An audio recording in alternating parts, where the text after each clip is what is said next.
Let's talk now to nightclub owner and columnist, Mr. Donald MacLeod of the clan MacLeod. Donald, very good evening to yourself. Hello, good evening and welcome to the People's Republic of Independent Scotland, totalitarian Scotland. Oh, my God. I mean, I've been looking at some of the statistics, Donald. Now, we've got plenty to talk about tonight. You're going to banning, smoke-filled rooms. You can't have, wood-burning stove. You can't park anywhere. You can't go out at night without paying an ULEZ charge. Unbelievable. But let's start with the hate crime. 8,000 in the first week reported. Hums are useless, the main beneficiary of most of those reports. An old firm game where there were more people complaining about hearing chants in their living rooms from the Rangers fans at Ibrox. I mean, what's going on? Oh, it's mental up here. It's absolutely crackers, and I don't know where to begin. You know, there's just been so much nonsense going on.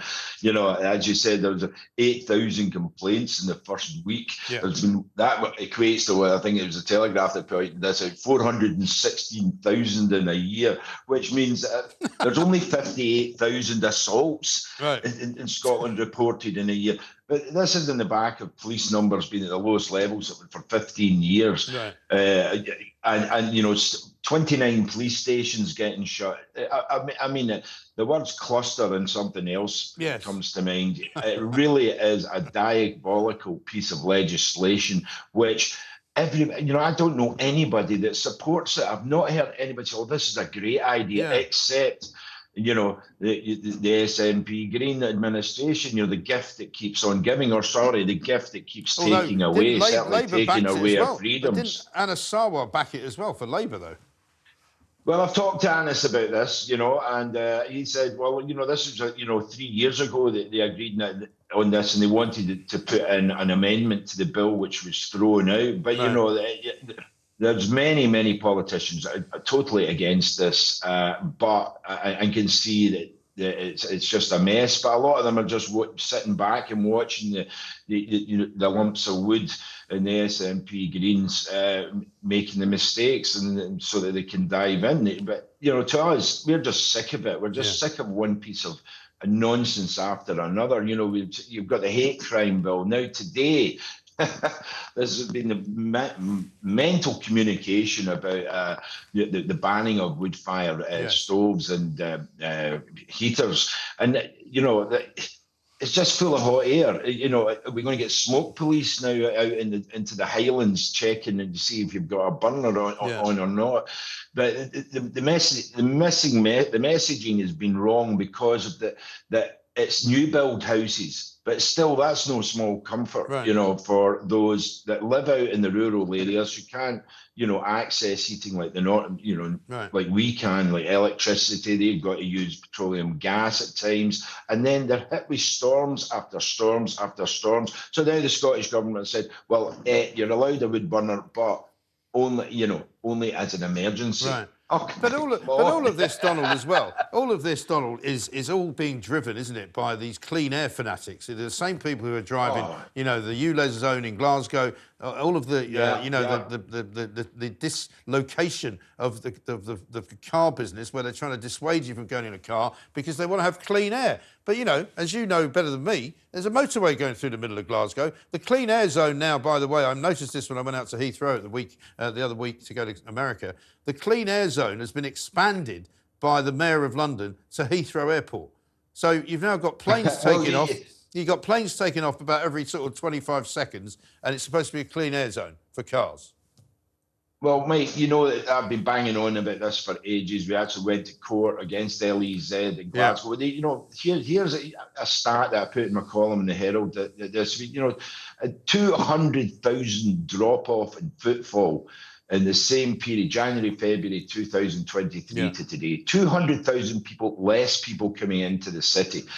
35,000 people hit with fines. There is no wonder that people are deserting the city when you've got these punitive punishments, hitting poor working class people. Right. Glasgow has become, as I said, is a depressing fall from grace for this dear green place, which could be a euphemism, because it really is a dear, and it's the green zealots that are driving through these crazy policies. I mean, and they're costing people jobs. There was another thing out today. 29,000 retail jobs have been lost in Scotland in the past year.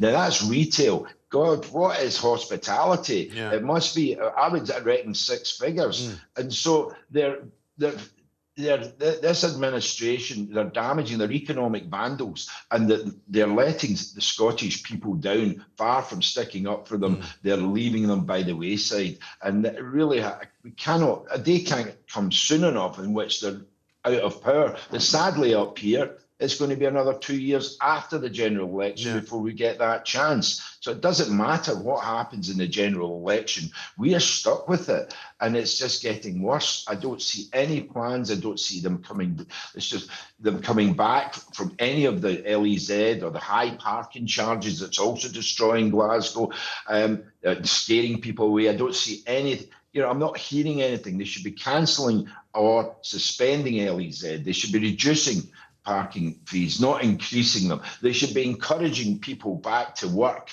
Given that Glasgow is full of public service workers, they should be office workers. They should certainly be pulling them back in. But no. I think they're going to give them another day off. I think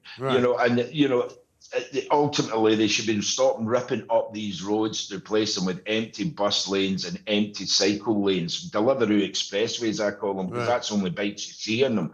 So it is, as I say, economic vandalism, and it's costing a lot of people their business. Well, I saw a picture. I'm not sure if it was accompanying your excellent column in the Herald this week, but there was a picture of what was reported to be Sucky Hall Street, which looked as if there was fences going down either side of the road. There was a chair stuck in the middle, which was like just an ordinary office chair.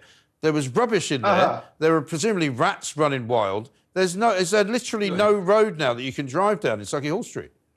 Well, that was a pedestrian precinct. That was a tree-lined boulevard. And they decided to rip it up to replace it with another tree-lined boulevard, but fell out with the contractors and have left this massive Harris fence, litter-strewn Harris fence, right, the whole strip of the pedestrian precinct. So people come out of the train stations, walk up, Buchanan Street, and that's what greets them. This, massive, muddy, litter-strewn trench. It's a disgrace. And apparently, it's okay. It's just a transitional period, we're told.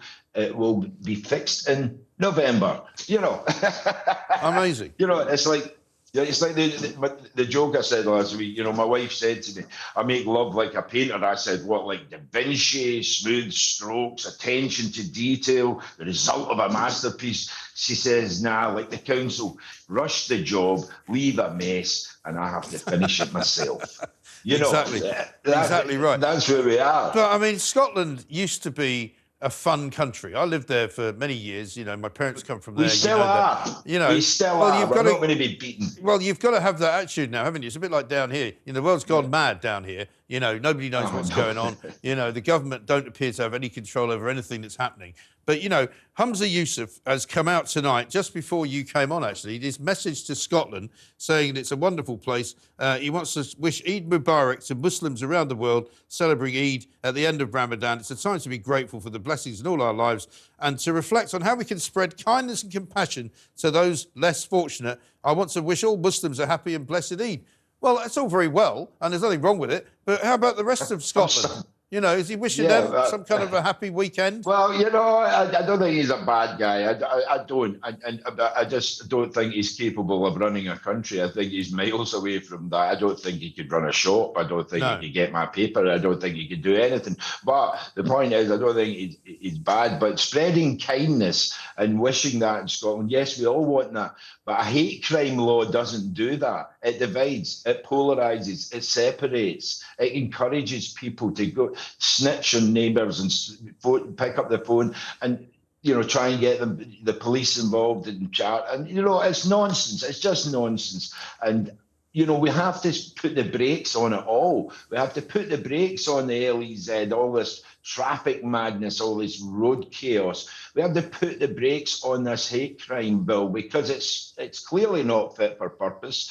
And we've got to put brakes on the Greens because the Greens are actually, as I said, economic vandals. They do not care. I don't think they can even agree a policy amongst themselves, except what, they just want to destroy the country, as far as I'm concerned. And we have to have a clear out of politics up here, and politicians up here, because the ones that are serving us are not, as I say, not fit for purpose and not doing a good job. And if you wanted to look at a bit of old-fashioned crime, of course, you could look no further than Dundee, where Humza Yousaf's brother-in-law today was arrested and charged with abduction and extortion over the death of somebody who fell from a flat in Dundee. Now, we can't go into the case, obviously, but, it's not great timing for old Humza, is it? Hate crime over here, 8,000, It's not a great look, mate, and, if you can't blame Humza for his brother-in-law, I know a lot of people would like to, but you can't really go there, but it's just not a good look. And, it's like all these other things that I've just mentioned and more. It's just not been a good look. It doesn't make Scotland look great. It doesn't sell the nation. It doesn't encourage investment. And it actually makes us look small-minded, like small-minded criminals that can just get away with murder. Hopefully that's not the case, but you know what I'm saying. It's just we're not projecting the great Scottish spirit, the one of welcoming, one of banter, the one of joy. And we're a very hardy nation, as you know, and we can give and take, but we're now separating people. It really is divisive what's happening up here. And you know what gets me? Some of the Ubernats out there, the Taliban, they just don't want to hear what we're saying. Because they don't want any criticism, do they? They don't want it. You can shove it in front of them. You can feed it down their throat. You can give it to them intravenously, but they don't want to know. Well, in Dundee, they might be doing that. Well, that's another story. But we have one final question for you. If me and Kevin O'Sullivan come up to the garage to do a Thought Police show, what are the chances of us ending up in Berlin?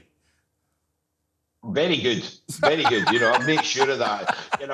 I know a few people there. They would look after you well, mate. One's called Big Bubba. But this is the thing. Kevin can go first. But it's true.